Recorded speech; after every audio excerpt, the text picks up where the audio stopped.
Okay, What it that's do, baby? Yeah. Welcome to Nurturing Our Nature with Daniel and Renee. with Daniel and Jimmy Neutron. Do I look like Jimmy Neutron, dude? Don't say that, bro. You didn't give me a big forehead complex. I No, have a bro, you brain don't look like blast right Jimmy here. Neutron. Don't make me. Brain blast.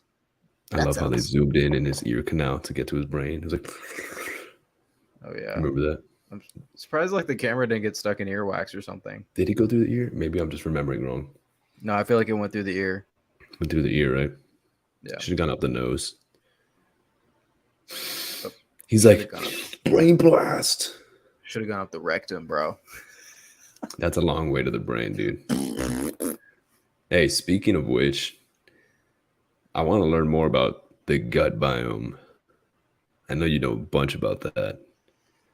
Like, Oh, am I that's a me or am I just like bacteria using this body as a host to make the best poops, Like the that's a chef big kiss topic. poops, you know what I'm saying? That's a really No, big really. topic. I know. We can't go on that today because I want to do the research I did on that was a while ago. Heck, you actually did on the field research. You were collecting samples. Yeah, that was my undergrad research with Dr. Yeah, that's Skelly. right. I almost forgot about that. Yeah, you were going deep. I mean, not literally, We but like you definitely deep learned a lot about. deep in the Yeah, yeah. that's No, awesome. that was fun. Um, and it's still something that I believe in today. Like I part of my daily stack usually involves a probiotic of some sort. Um, Yeah, although lately I've gotten into massive dose probiotics, which like you only need to take them periodically throughout the year. And it's supposed to like maintain your gut microbiome, but realistically, you don't have to take a pill every single day.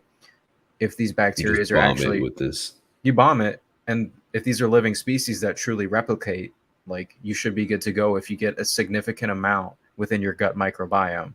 Hmm.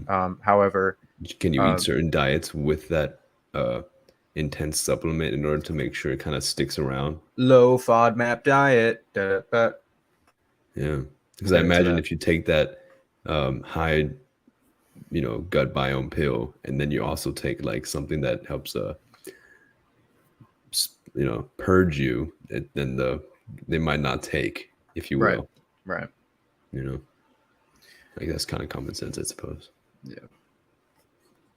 Um, but that's a big like supplements in general, bro. Like that's a whole topic. I literally yesterday at CVS I picked up a supplement called dopamine brain food.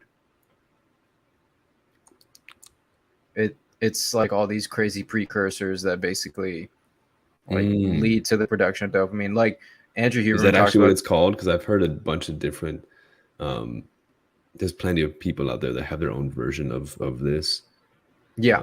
brain Um, supplement. I mean, the general term that's used is nootropics. Right? Correct. But however, this one is really specific to optimizing dopamine like retention and dopamine production. You got all these precursors that you can throw in, and basically they encourage your brain to produce more dopamine. So whatever task that you're doing essentially feels more pleasurable. But So this can be used negatively too. If like you took this and then you did a bunch of bad habits, like you binged like video games or something, exactly, and your brain's like, "Yo, I want to do this again tomorrow," but it yeah, won't get the same amount of dopamine. But you've created the association nonetheless. yeah, and that's an interesting thing with honestly with any habit. It's like you have a log in your brain of how pleasurable an experience Mm, was, and you want to return back to that. I mean, that's an evolutionary thing too if you think to it. Like you want to go back to the place where you found that food source and you got that like rush of dopamine because you found like all hmm. these animals grazing, and you're a freaking hunter gatherer that's been looking for days and days, and you went miles and miles and miles and you found this wild group of like whatever animal out in the Bison. world, bison on the Mhm. prairie, just Yeah, munching yeah. away, and you bring food back to your people. The people. I found these in the bushes. I thought it was a bush, but it was actually a bison. Big fluffy bison. Dude, yeah, that's Let's a great see. point. It's not a coincidence that our brains hold on to this like extremely gratifying experience, and whenever we even have the cue of doing that behavior again, that cue is oftentimes associated with a little voice in the back of your head that's like, remember that one time that felt so good? Do it again. Maybe it'll work. And you're like, yeah, dude, actually, that's a good point. Like, maybe if I do that same thing, I'll feel that same rush. I'm Right. sure there's a tolerance buildup that might be associated with this too. You got that right, Sonny. And you just keep chasing the dragon, you know? You're like, I gotta feel like that again. Yeah. I'm gonna send this link out real quick so we can get at least some viewership. Oh, sure. I wouldn't mind sending one out too. Yeah. Oh, what did I just send out here? Is this the live? Oh, that's good. I haven't seen Finding Nemo in a while, but shout out to Bruce. It is the live.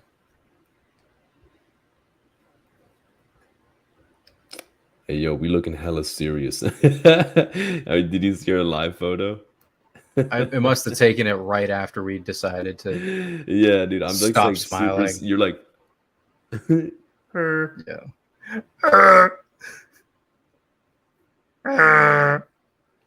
Yeah, I mean, joke's on me because I just did that face and I'm like looking at the video, which you know, it's got a little delay. And just me doing that donkey noise. Oh, Lordy. All right, yeah, I'll go ahead and send this link out. That wouldn't be a bad idea. Thanks to all the viewers, all the natural viewers here checking us out right now. I see all we've got a total of, wow, 150,000 viewers. Thank you guys. That is so generous. Golly, that just comment section. Excuse me. I'm just going to send a link. You know what? You guys send a link out. I don't need to do this. Yeah. There's enough of you guys down here, all these bots. Jamie. Imagine, dude. That's a lot. That's a big number. Yeah, that is. There's a lot of pages that they get that amount of views in just the first hour of posting a video. It's everyone with the little notification bell chiming in. That's the beauty, though, bro. Ding, like ding, when ding. you start and you build something up from the ground, and it's truly yours. That's fun, man. I wouldn't, if I had the option right now to choose between starting off with 150K and like just you and me starting from the ground, bro, I would do this all over again, bro. The boys. I would do it all over again. Well, you are. You're doing it right now, brother. Woohoo! Woohoo! Yes. All right. So I'm sorry. That was enough time of me trying to send a link to just like 5 people. But hello and welcome, you 5 people. If you've came to join, welcome.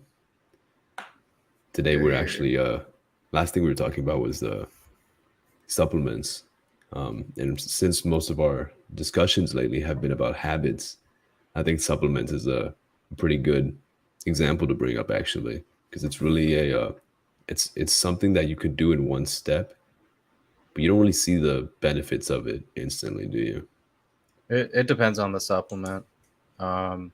Like some supplements are pretty quick acting. Like if you get one of those like metabolism / energy booster supplements that has all this B12 and like caffeine in it, green tea extracts, some ginseng in there, caffeine, Panax ginseng, like the effects of that are pretty immediate.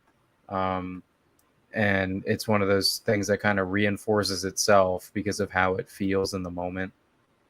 And then you can take that like prior to exercise, and it improves your caloric output, which is nice if you're trying to like lean out a little bit. Like Celsius is a product like that, for example. A lot of people drink Celsius, and you do that prior to exercising, and because of the effects of caffeine, elevated heart rate, elevated like cardiac output, increased demands for oxygen, all of that puts more strain on your body essentially. The downside is increased cortisol, but the upside is you burn more calories, which it's funny because if you think of it this way, you get a little bit of like strain on your body now with increased cortisol, but down the line, if you burn more fat and you're carrying less load over time in the form of like overall body fat, that's also decreased demand on your body over time. So it's like it kind of pans out, okay, if you think about it that way, because a lot of people are like, I don't know if I want to generate all this cortisol and like really damage my body. It's like, well, here's what you're doing. You're actually pulling from your fat stores when you do this, and over time you're going to decrease overall body weight and you're going to carry less. And we know the effects of being obese on insulin sensitivity massively decreases your body's response to insulin, the most important hormone essentially for getting nutrients to the desired tissues. Um, so that being said, it does pan out okay. However, for those people that are worried about an increase in cortisol on that, like the moment that you take a supplement, I would suggest ashwagandha and I would suggest L-theanine. Those are like two supplements that kind of reduce the effects of cortisol, because they essentially they're protective for your adrenal glands. Really, really interesting supplements. Ashwagandha, L-theanine. There's a few others. They're called adaptogens, and mushrooms are in that category too. Like reishi mushroom, cordyceps mushroom, all this stuff. Like you can take it, and it essentially works on your adrenal glands, and it's like, shh, not that much cortisol. Shh, it's okay. Take it easy. It's okay. Hey, take Take it it easy. easy. Hey. It's pretty neat. That is actually really awesome. I And would love to learn more about that, and I can't wait for oh, you we to. can hit it. We can hit it super hard, bro. I love supplements. I attribute like my moving out of scrubhood into adulthood as a result of supplements. Like I see I what you look mean. at, dude, I look at the trajectory of a lot of guys our age, and like I see where they are, and like the lack of motivation. It's almost like the video game habit, like the watching crappy crap on the Dude, I internet. know like 40-year-old guys that are still playing video games, and like Exactly. they have kids and It's everything. dude, all that stuff. Like I'm not I talking bad about video games like as a whole, but you know what I mean. It's like the it's habit of like playing it it's like you out did of when you were moderation. 13. Exactly. Like, Exactly. whoa, bro, chill. Like That's enough fuck, Fortnite like skins, my 5 guy. hours a day, like that sort of thing. Yeah, yeah, it's a Like waste. it's a huge waste. But I 100%, I call it the E sub A, kind of like in bio when you have these like chemical reactions. I attribute supplements to be that E sub A in my life, the activation energy required to get me out of that crappy loop of like being addicted to video games, being addicted to bad stuff on the internet, being addicted to short term.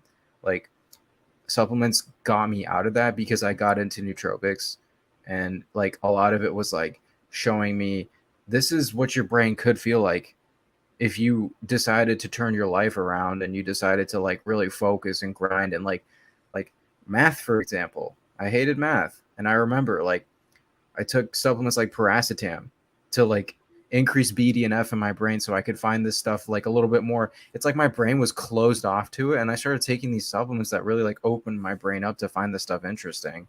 And it honestly brought me out of like a really bad slump, I would say. So there's a lot of, I think a lot of good that supplements can do, as well as obviously a lot of bad if you're using it daily. That's not great. You want to rely on your body's own neurochemistry if you can. Really, you don't want even for those nootropic mental boosting ones like this. Obviously, we're talking about these nootropic pills versus like vitamins, which maybe those are okay to take daily, right? Correct me if I'm wrong. Certain vitamins, yeah, I would say are fine to take daily because they're excreted via the urine. Like Excreted, right? all the water soluble vitamins, sure. The fat soluble, I wouldn't say. But nootropics dealing with maybe brain chemistry and the production of dopamine, maybe those are something that you should use with intention Yes, in order to absolutely. help build positive reward mechanisms for doing a certain behavior. Exactly. You know, It's a it's like short to term. jumpstart it. It's to jumpstart the reward center for a behavior that you want to make a habit. Right. Right. Mm. It's cognitive priming for whatever task you need to get done. So you can start building positive associations around it and then using your own neurochemical makeup to then enjoy that activity on your own. Like I look at most supplements, like the mentality that I've gotten towards them, as opposed to me being dependent on them, they're training wheels. These supplements are showing me what I am mentally capable of. Realistically, we have all of these receptors in our brain that are capable of experiencing these things for a reason. We wouldn't have these receptors like in our brain if we weren't meant to feel these things. You know what I'm saying? Like, Sure. so I don't, that tells me that I have the potential to produce this stuff on my own. Anything that you experience, like DMT, for example, like I know that's a crazy example, but like DMT is something you're capable of producing on your own. Just like the derivatives of psilocybin, was it THC, like all that stuff, like cannabinoids, like you have cannabinoid receptors because guess what? You're able to produce this on your own. Just like when I go running, I have my own endogenous opioid system. That's kind of what I was talking about like 2 episodes ago. Yeah. Yeah. So it's like you have all these receptors ready to receive. And it's like that's why that's another reason. Like if I get off track here, you reel me back in. But there's no rails on this train, dude. it's like that's You another can go reason. off whatever track you want to go on. Oh, we're Seriously. going, bro. Seriously. We're going. And before you go on, though, I want to make a point about all the receptors that you said we have, and the comparisons to like you said, the psychedelics and certain like DMT and stuff like that are intentionally created or farmed, whatever the case is, in order to experience that. But I think the important part to draw from here is that your brain is actually capable of experiencing things outside of its normal day-to-day sensors and responses. But it's a matter of being able to put yourself in a position to activate those receptors, whether it's by doing a certain behavior or by being in a certain environment with certain cues to bring those sensations out of you. Obviously, the specific supplements you might be taking are going to kind of jumpstart that. And that kind of gives you the ability to be aware of it too. That's something else. It's like when you intentionally take something, you become more conscientious of what your mind is doing and the mechanisms at action. And then that might be able to give you the ability to kind of categorize what you want and don't want, and then what you want to associate those feelings with. And that could be very powerful in your favor if you want it to be. That's huge. Taking stuff with intention, which kind of, all the studying that we've done ties into the whole placebo effect. When you take something with intention, we know the effects of modern medicine. A lot of it is actually attributed to the placebo effect. You'll get like 25% of the actual effects of a medication are due to the actual like biochemical makeup of that medication, but the other 75%, generally speaking, this is like a gross simplification. It's not like to the dot. Right. Gross simplification, but like 75% of that is actually your brain responding to the initial 25% that was introduced, and then you thinking about this experience that you're having, and then you continuing to kind of multiplying it within yourself. Yeah. Right. That's incredible. I'm sure that varies between every drug that exists, whether what percentage is actually the drug itself and what's placebo. But the fact that your brain has the potential to, I wouldn't even want to say trick itself, but to believe into a more better state, or to believe in the sensation of receiving this mechanism that is trying to be activated by this supplement that you're taking, and to kind of multiply within itself. I totally changed the the title of our thing because we switched it from habit psychology to just a more general. I kind of the catch-all. I just threw up DMT up there because it's such a. Oh my god! It's such like a freaking. You already know. Let's snag them.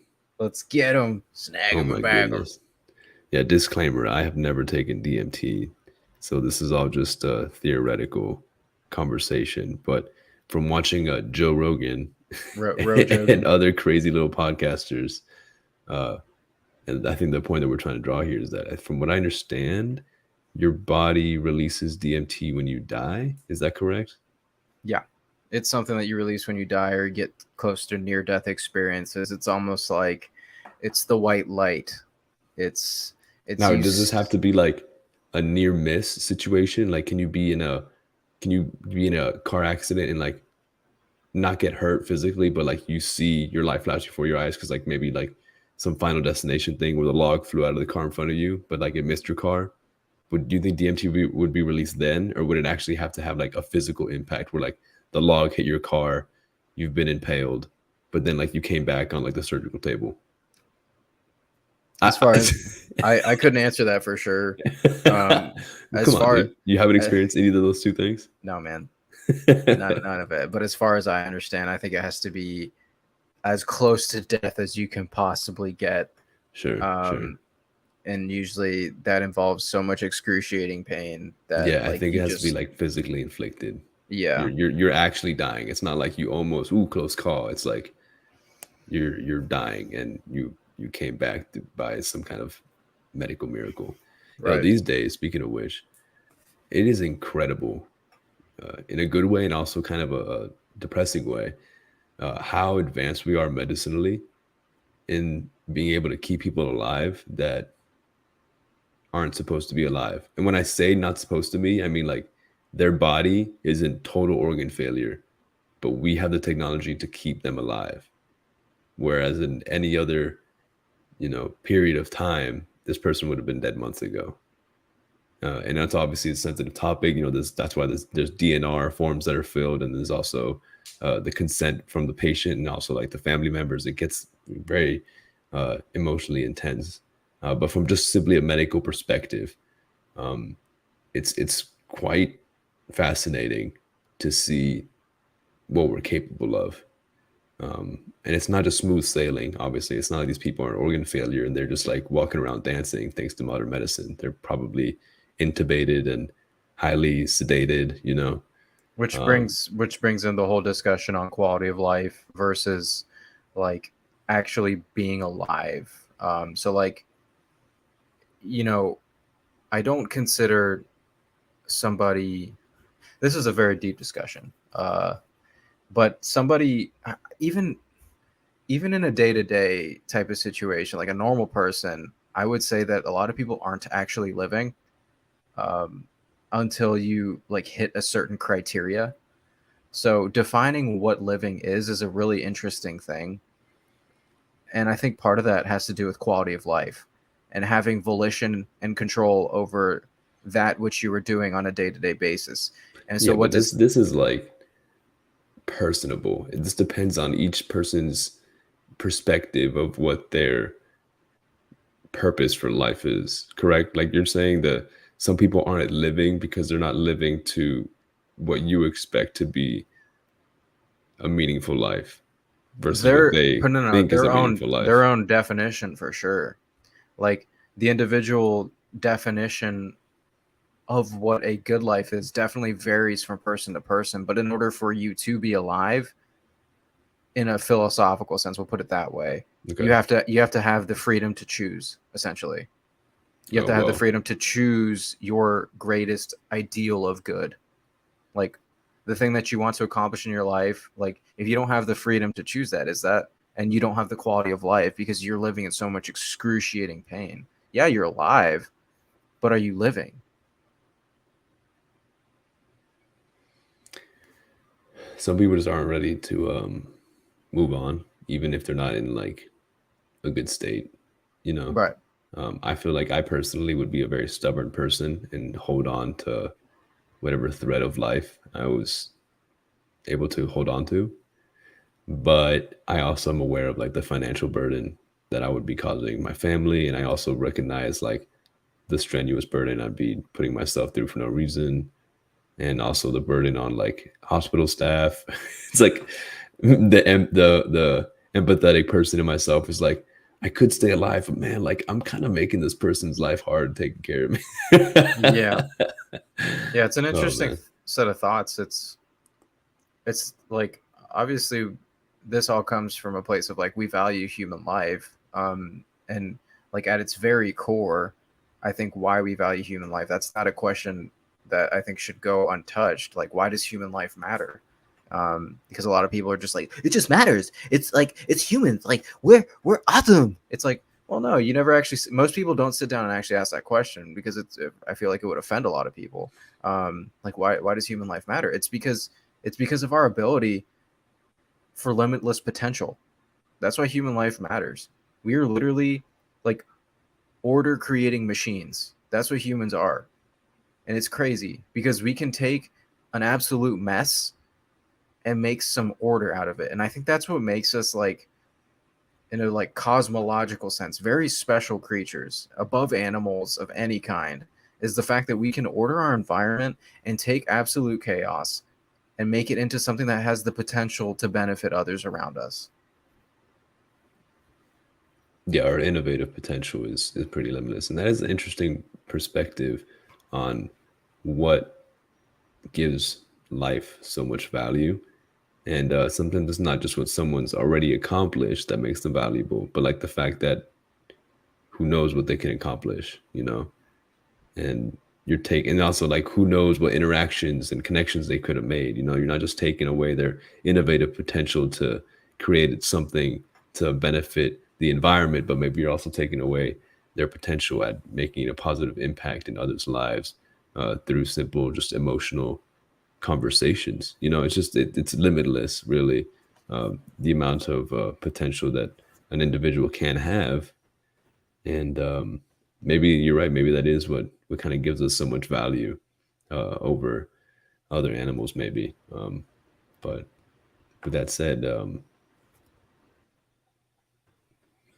No, I'm you changing could this what? away from DMT into philosophy. You just keep changing the title. Yeah. I think you should just keep adding words to it. It's like DMT, DMT, philosophy, philosophy, habit. the philosophy of DMT. Actually, let's go into the next one, which is climate change here. Hit it. Since we've been going off about behavior, I just always wanted to address this. Does recycling matter? Does driving your car to work versus commuting like matter? You know, because there's a train of thought that's like, well, like me not driving my car is not going to make a difference because semi trucks are flying around and boats are, you know, fucking moving around, cargo ships, all this pollution happening. That's going to happen even if I don't drive my car.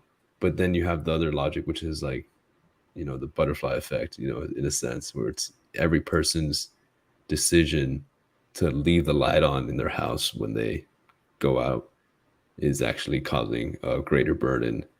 And this is really just comes to down to short term versus long term effects of our interactions with the world.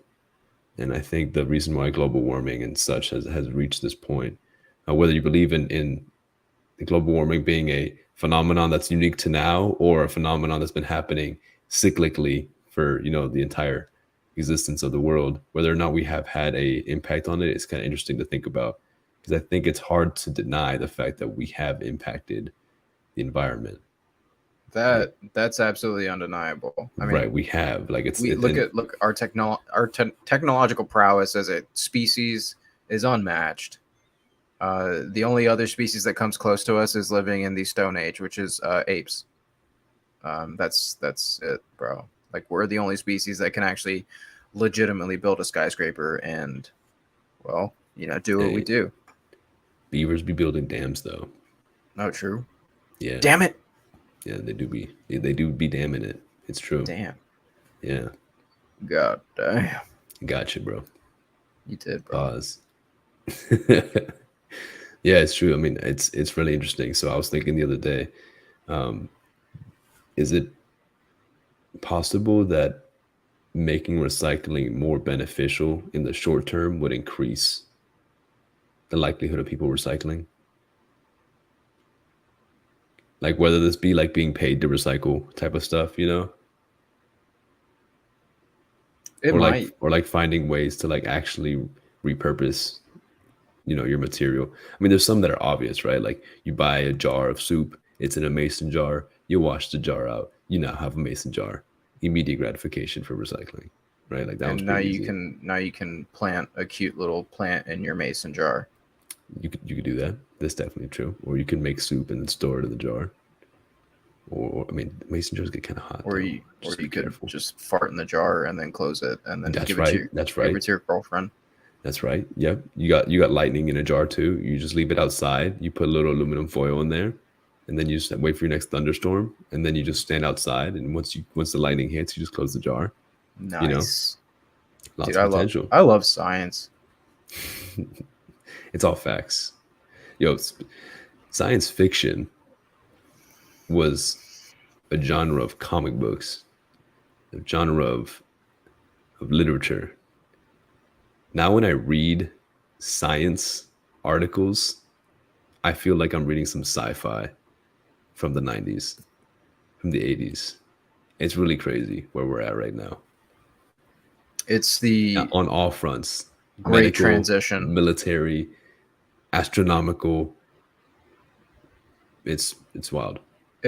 It's really just a transitional period, and I think that's what makes this era so like challenging for us is like it's like we're coming into conflict with being a human and then like transhumanism essentially, which is like we now have the capability to in a sense merge with robots and expand our consciousness like we've never been able to do before, with like limitless capabilities for knowledge, and we don't quite know what that means for the human psyche and like what that means in terms of being a human being. Are you still human if you were to merge with artificial intelligence? Or Well, not to mention the fact that we have still not learned how to stop fighting one another.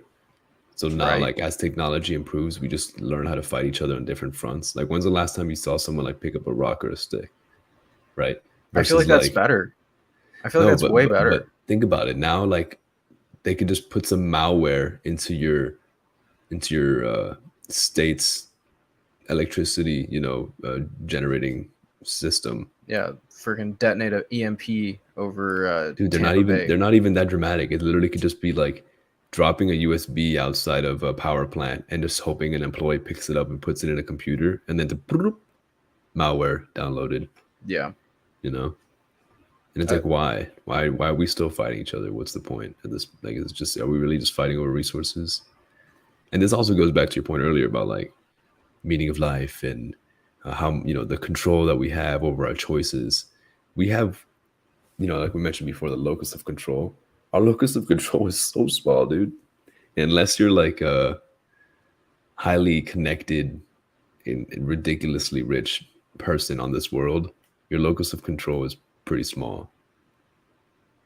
Just kind of, I mean, not to be depressing, but it's pretty small. I feel like. but to that, I mean, if it does sound depressing, I will say to boost it back up, the fact that you exist is also amazing. And the fact that you Thank even you, Daniel. have no, the fact that you even have yeah, sorry, bro. The fact that you even have a locus of control is an anomaly in some senses because it's like one in like a 7 billion chance. It's ridiculous. The fact that we can't control anything versus just being like an ant. Right. And I would say it's not like looking at those with so much power and saying, man, I wish I was like them. They have so much big calls they can make. I'm just here sitting on my little podcast and I can't do nothing. And it's like, it's so funny because until we merge with AI, these people that are all like in these crazy positions of power, like they still experience the human condition, and we're all linked by that. Like every human on this planet is linked by the experience of the human condition, which consists of daily struggle. That's what it consists of. You are guaranteed few things in this life, but you are guaranteed human struggle. And that, again, I always go back to this. That's what makes life great, is the fact that we have struggle and the fact that we can constantly improve against that struggle. That's what ultimately gives life meaning. We have the downs, which give us context for the ups. Exactly. Yeah. The duality of nature, always. It really is a beautiful thing. I agree that the more people, not you don't always have to necessarily go through trauma to appreciate life, but the more you experience, whether it's your own experiences or learning from others' experiences, the deepest portions of sadness or depression or or just, difficulty, struggles, poverty, all these lists of things that humans unfortunately go through. The more understanding you have of them, the more you appreciate the slight, privilege you might have uh, in certain areas of your life versus others. And this could even be comparing yourself, future, past, present, and being able to appreciate what you do day to day, whether it's the little things or the big things that you've worked for and been able to accomplish. Speaking of big things that we've been able to accomplish, you mentioned AI. I want to, and since we're on a philosophical rant today, Hit it. I would love to see what would happen if we all just accepted living in a virtual world and allowing artificial intelligence to dictate our purpose, if you will. Now, this is very like a sci-fi, sounds like a dystopian novel, but like there's no fiction in science anymore. We're on this train of this is our reality. And I think thinking of ridiculous topics such as that is actually helping us prepare for a possibility of our future. Right. Honestly, you know, it's not fiction anymore. This is like one of the many possibilities that we're heading towards with the capitalistic intention of making everyone controllable and predictable and living within a means that benefits others. I think like the virtual reality is going to be like it's going to be so enticing. It's going to be a lifestyle that you can never attain, right? Because your locus of control is this big, but on virtual reality, your locus of control is massive. When really it's just you at home with goggles, right? But like it has the illusion that your locus of control is like so ridiculous you could fly to another planet, you know? Right. And then, but within that world, like that's actually not the real world. It's a world created by somebody else. And then those people are actually the ones in control of the coding and of giving you the ability to fly versus giving you the ability to be cemented to the floor, whether whether you've been listening or not. Are you following Facebook guidelines? You're not. You can't leave your Sims closet. You're just stuck in there. And when you pose the question, like the very first question you're asking, like if we had an AI system that dictated our choices, like right, like we all are in a virtual realm. Let's assume we're all on the same server, if you will. We're all on the same server in this virtual realm, and we all unanimously have accepted whether it's been intentional or forced upon us. We've all accepted that the AI knows better, and we all follow its rules. I just can't. Like, how beneficial do you think that would be to the human psyche? Would that be liberating? Would that be like, because we all have this desire to like have a god or to have like something that we worship, right? And obviously that's why religions existed in so many different shapes and forms, is that we understand our locus of control is small, and it gives us a lot of comfort understanding that there's something bigger that it's got your back and it's got control of everything. The postmodernists would disagree, and we have to let's discuss what that viewpoint is, because most postmodernists now are going to say that we don't desire something grandiose to look up towards. I'll throw out my viewpoint. I disagree. Being a theist myself, I disagree with that. But you have to like dive into the whole argument. So it's suggested now that like no, we don't look up to anything. There is no God.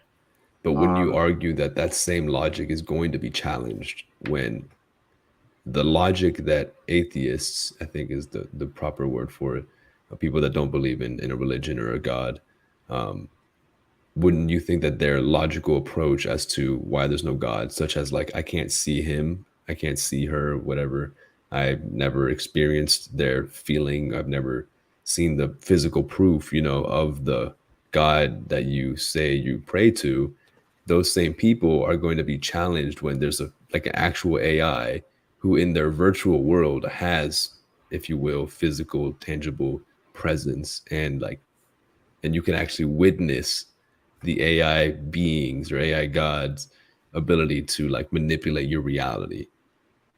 Wouldn't you think that would make like even a logical person, I'm saying logical as in like they I think, to generalize here, I feel like atheists prefer something more tangible Yeah, when they speaking of like a higher being, and that's why they have a hard physical time. physical sciences is like generally, and this is one of the roots to like poke holes in atheist logic. Realistically, like you can't prove and you can't deny the existence of God, and that's why it takes faith to believe in God.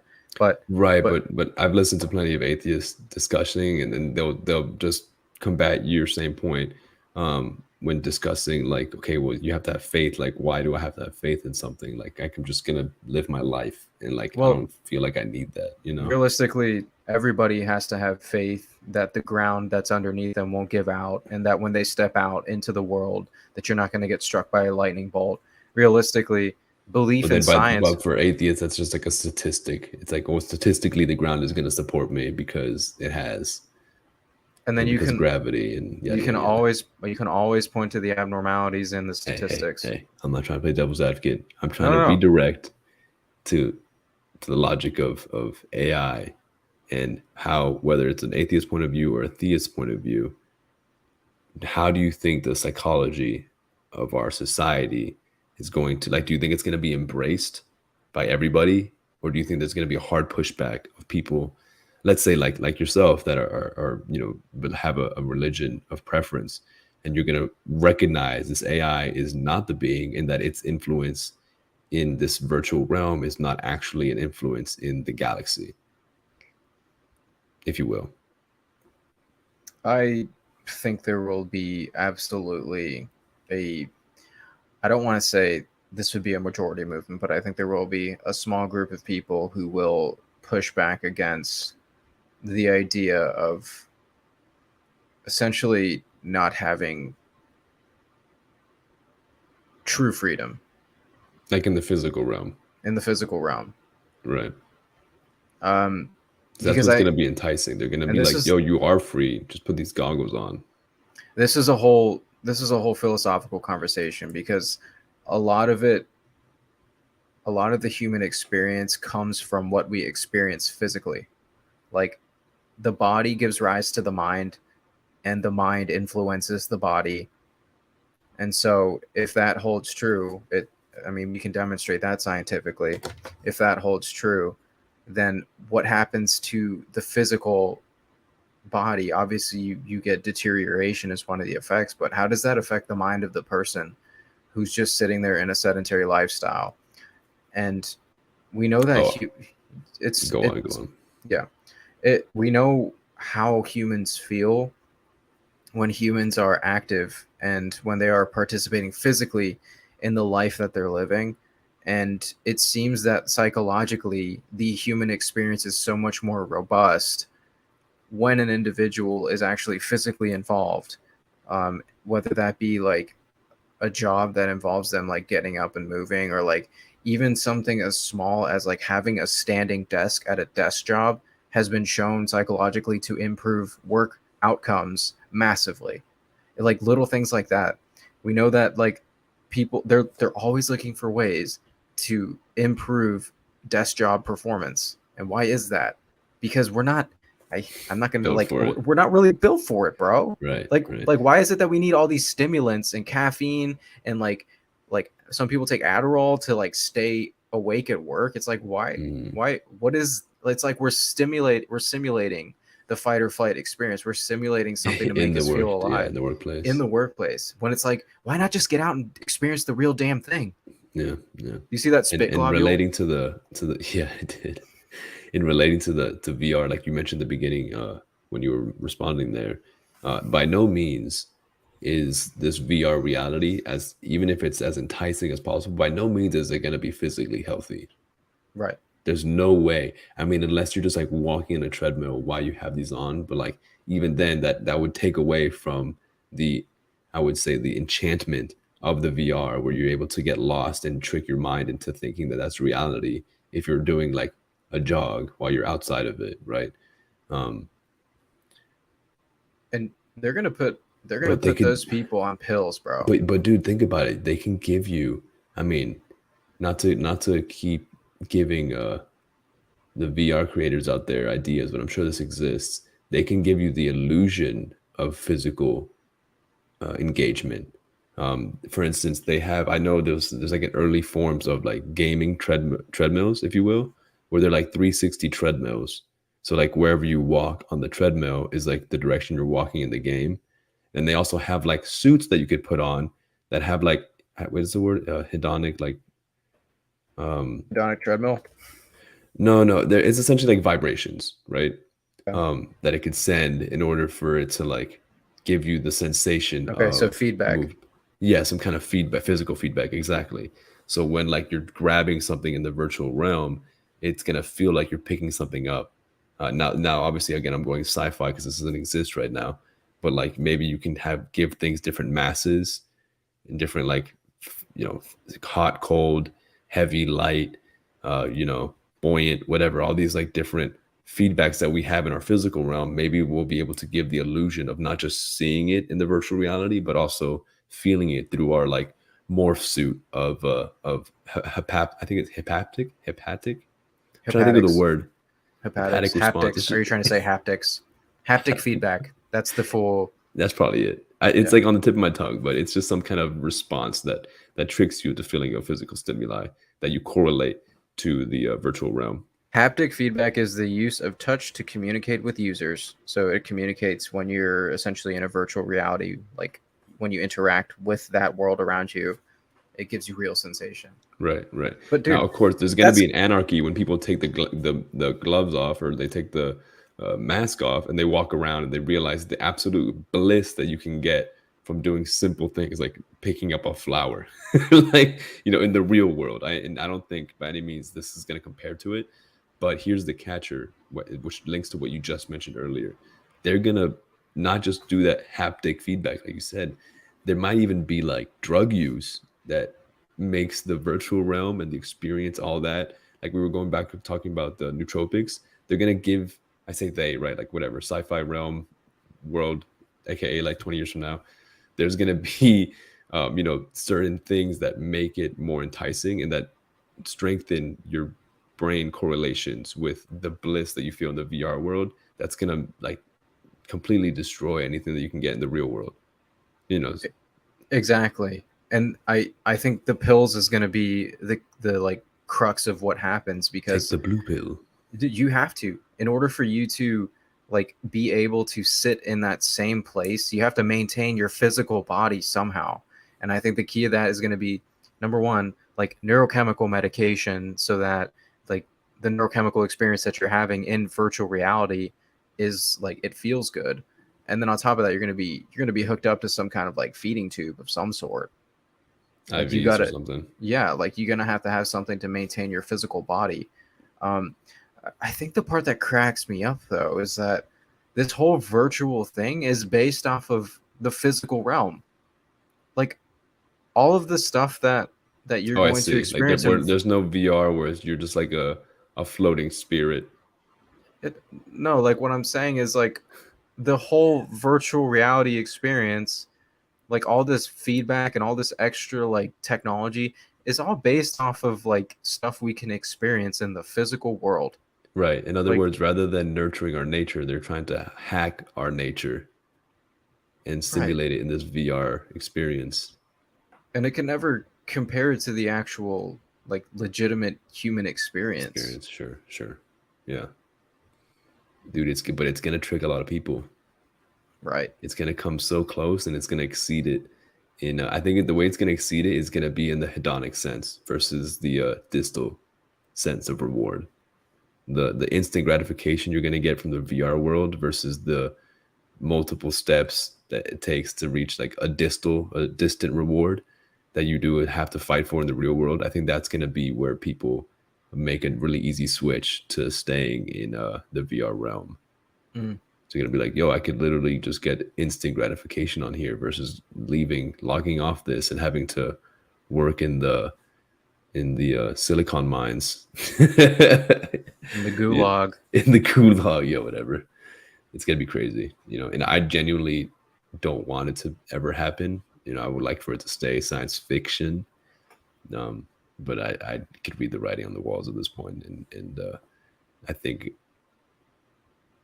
let's just say, it's not going to affect every society, but the ones that are so obsessed with portraying modern views as they are today are going to get sucked into this loop and just be like locked into VR, Right. because it's going to be like, oh, dude, like this. There's so much like Bitcoin on here. Like, look at the financial gains I could make on in this virtual realm, or look at the satisfaction, look at the communication. It's going to be hard to deny the benefits of it, but I agree with you. You know, as much as I could play devil's advocate for pro VR world, I think that living here and actually gaining consciousness of the little locus of control that you have is probably the most rewarding thing that you could do, and it It's allows you to truly actually, it's truly yours. it's I think yours, that's right? that's what makes it. I mean, and I think the question that I was getting to earlier, it's a really deep philosophical question, which is like, what makes us human? Like, and I think the whole VR thing really makes us ask that question, because it's like the second that you are no longer able to interact with your own personal locus of control and everything is outside of that, it really forces us to ask, like, what is it to be a human? So, I mean, there's no easy answer to that, but I would say we have bits and pieces of what that might be, just like we can have bits and pieces of the truth that we can scratch at, which I think part of that is freedom, and part of that is like your own choice. Oh, change the battery pack. Part of that is your choice to live the life that you would like to live, and so whatever that looks like for you, I mean, that's very unique for each individual. So. Yeah, yeah, I agree. And it is a question that I think is going to be challenged, because not only do each of us have our own perspective on what the meaning of life is, but it's going to continue to radically evolve as we uh, change our expectations, and our technology continues to be incorporated into who we are. Um, Personally, I'd like to stay as human as possible, as organic as possible. As carbon based life form as possible. Hey, dude, we could just be brains in a jar, and we're all just living in a simulation right now. And I don't know. Personally, when you talk about locus of control, if I found out today that I was just like a brain in a jar, I don't think that would really change anything at the end of the day. Because it's like, well, at the end of the day, my reality is my perception, and I don't feel like a brain in a jar. So I'm just gonna keep being me, a brain in a skull instead. Oh my god, we're all just brains in a skull.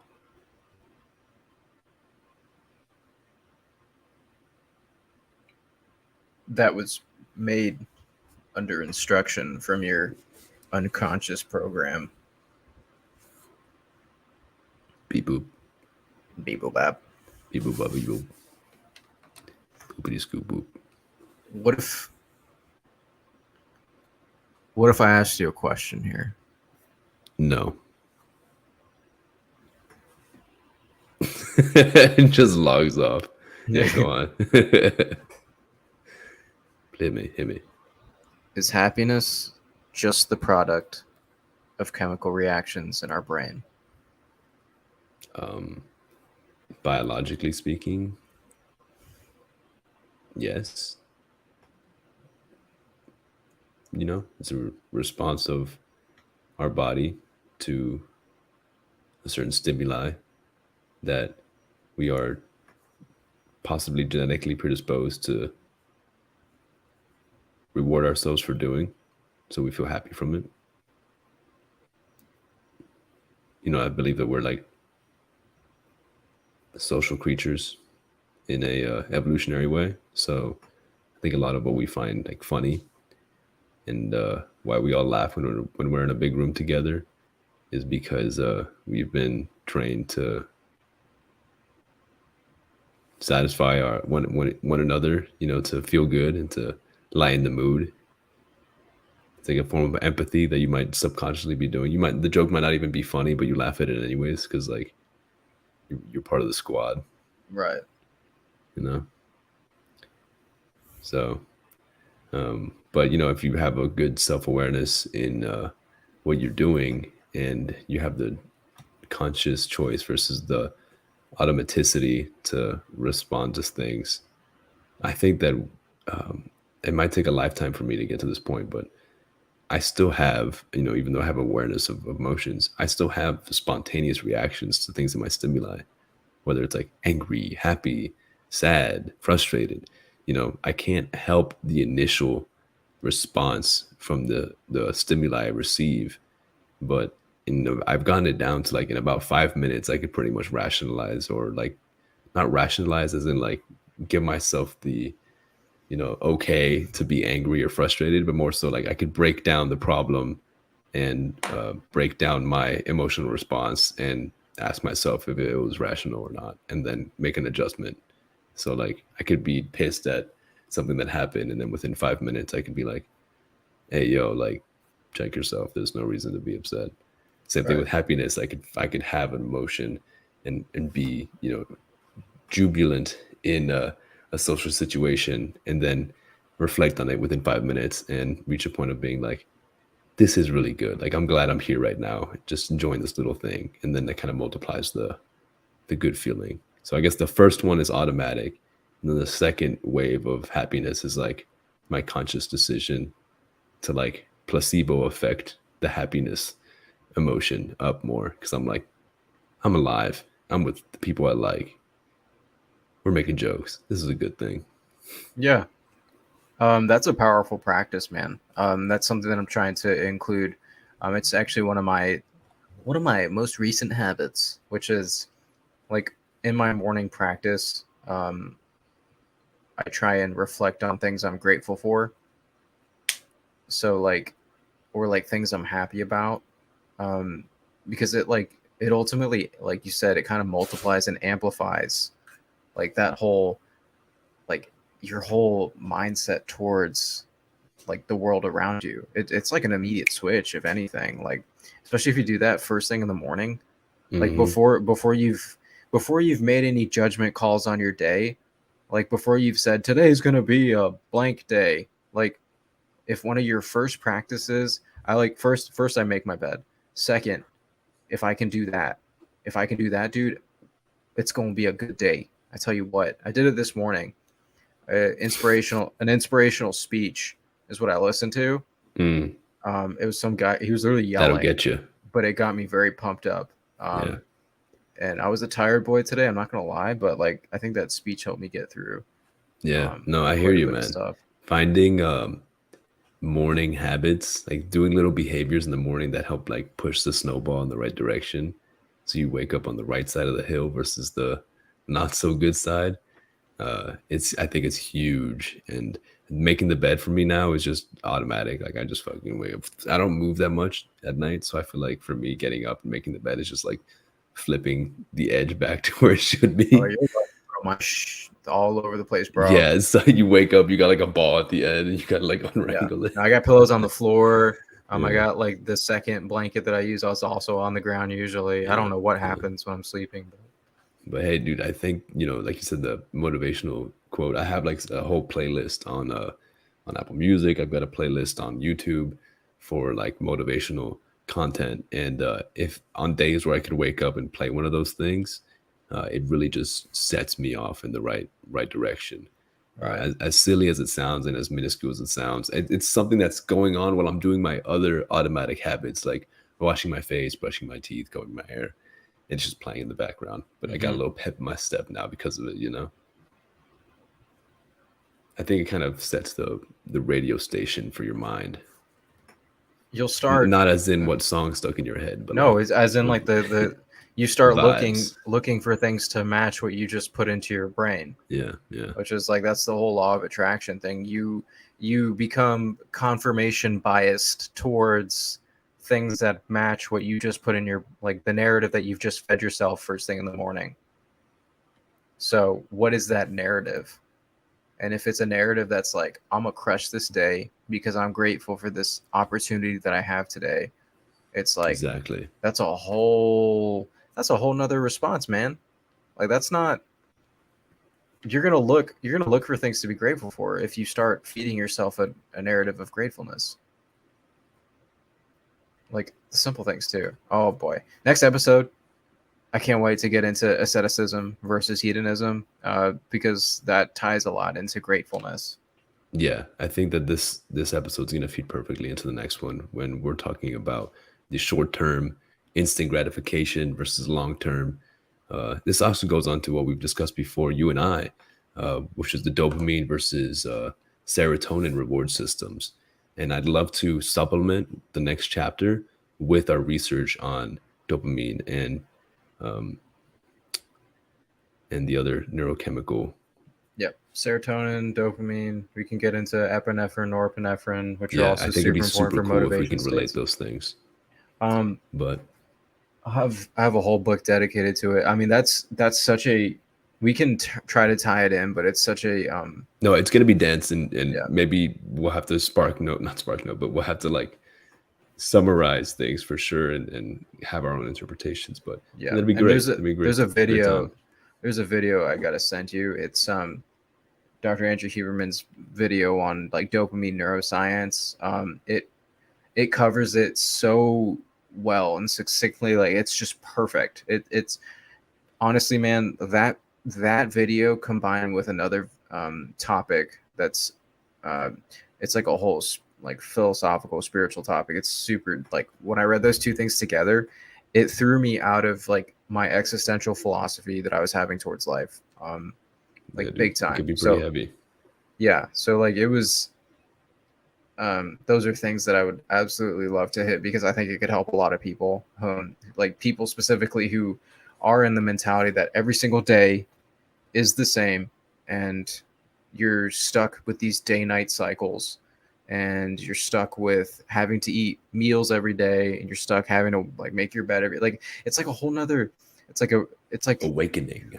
yeah it's a mentality that you should be awakened from. Like it's Yeah. like Yeah. you if you can switch from like, damn, I have to do this too. Let's get it done.